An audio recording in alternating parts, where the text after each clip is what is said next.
So a good thing about the magic system in this game is if you can't read Japanese, then you can probably, with a little work, you can manage to play this game. As you can see in the battle screens, everything is done by icons anyway, so that's fine. The only problem you'd have in the magic system is knowing the names of stuff, because as it is, it's quite hard to remember what the spells do, because when you highlight them in the menu during the battle, it doesn't say what the spell does. So if you can't remember what the spell Nimeshab does, it's not like Final Fantasy where it's fire, cure, so it's evident what the spell does. In this game you have to memorize what the spells do from their name. It's okay with ones you use all the time, like Boritegi to heal, but some of the other ones, like I think it's Dill or something, slows them down, which you rarely use, and it actually means that you end up using that spell even less, because you hover over it in the menu and then go, is this a spell I mean? But if you made like a chart for yourself because the order in the circle of spells is solid, light, what is that? Spirit, liquid, darkness, will, going clockwise. If you remember what each symbol is, and then there's spell numbers 1 to 6. So if you remember that solid 1 is Sangbaran, or that 1 is always your attack spells, 3 is your curing spells, and you just remember where they are, then you can still manage to use the spells and play the game without being able to understand, or without being able to read the spell names themselves. Yeah, so that aside, in this section, what we actually would have to do, we're going to go towards the desert cave, which is, we wouldn't actually know that we're supposed to go here yet, but I already know, so to save some time, you need an item to trade for another item, and you'd have to go and visit the person that you need to see, and they'd tell you go and get said item. So I just, to save time, just gone straight to the desert cave. This is just a fairly short dungeon, and the main objective is to find the item that you need for the trade.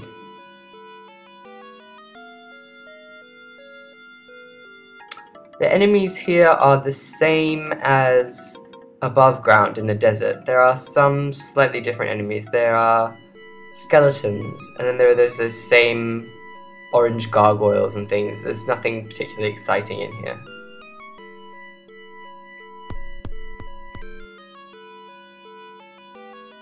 There are several items you can find though, which help.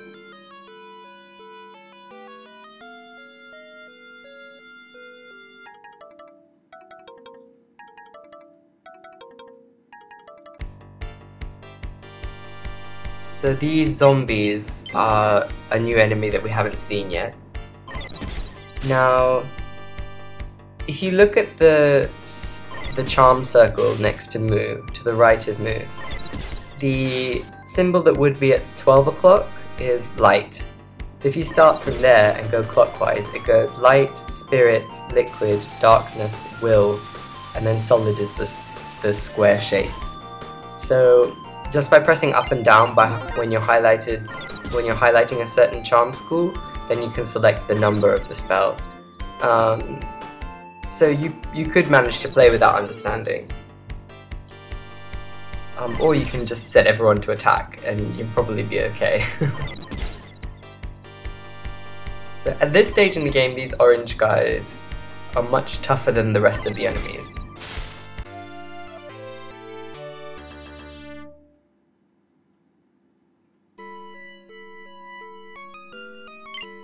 I use Boritegi to heal Mu.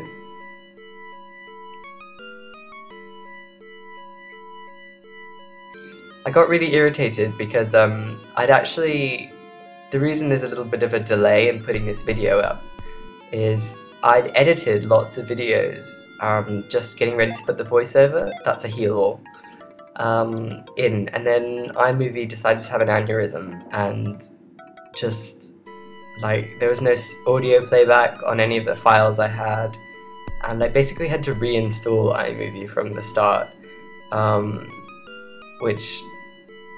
so all the editing I'd done, because I have to edit out all the random battles, I had to do again, so here I am. Now this is the item that you need to find for the trade. It's the Mote Mote stone, which means like the popularity stone. It means for the opposite sex to find you attractive. What do we call that in English? Like a hot I don't know. It's like the popularity or stone. It isn't explained why that is the stone, and you don't ever use it for anything. It's purely used to trade.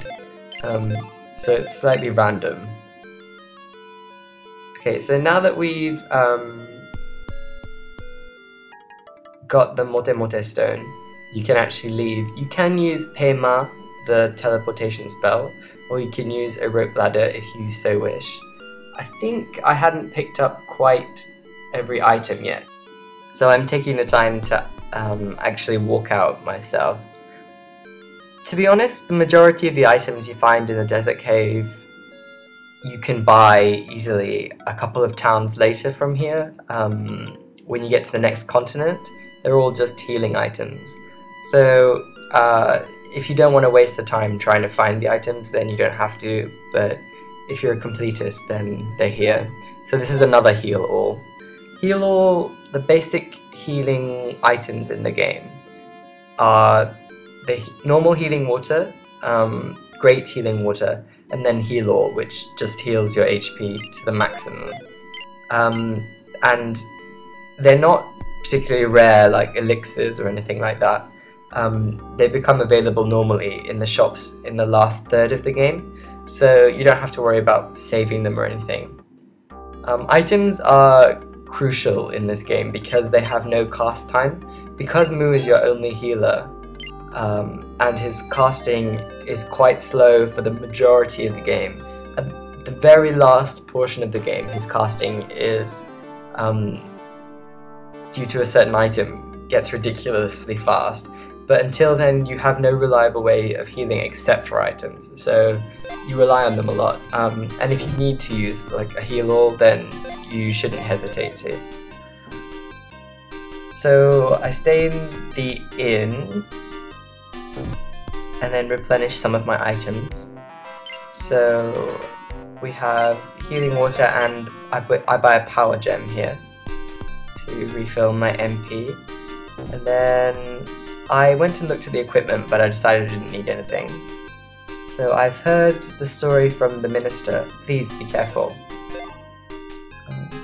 The enemies have occupied the castle, so please go with caution. It's pitch black inside the well. Will you go in? And so this is the cave to the castle. The enemies here are exactly the same as in the desert cave. So there's nothing to see in terms of enemies. And that was a revival stone. If you haven't talked to the minister, that guy won't let you into the well, so you have to have spoken to him first. And then there's healing water there. There's a lot of equipment to be found here. That's a power gem. This sign says, just a little further to Halif Castle, which kind of seems superfluous, but that was a Godbright sword, a heal all. Now if I check that sword, it's a bow, the Godbright bow, which improves your hit rate. So here I equip Kreia with the bow, which boosts her attack by about 100. But bows are two-handed weapons, of course, so she can't equip a shield at the same time. And then there's a heavenly robe in that chest, which we will replace Moo's purple robe with the heavenly robe. I was looking on Wikipedia at the Tales of series, incidentally. Inomata Mutsumi is the character designer in this game, and she also designed the Tales of characters. And apparently there are 12 games in that series now. Like, I think I've only played the first 3, Fantasia, Eternia, and Destiny, I think it is, which I really liked, but the new ones kind of baffle me. There just seem to be way too many different characters, and I think it's the fact that none of the games connect to each other at all, which I find a bit weird. But anyway, here we are at Halif Castle.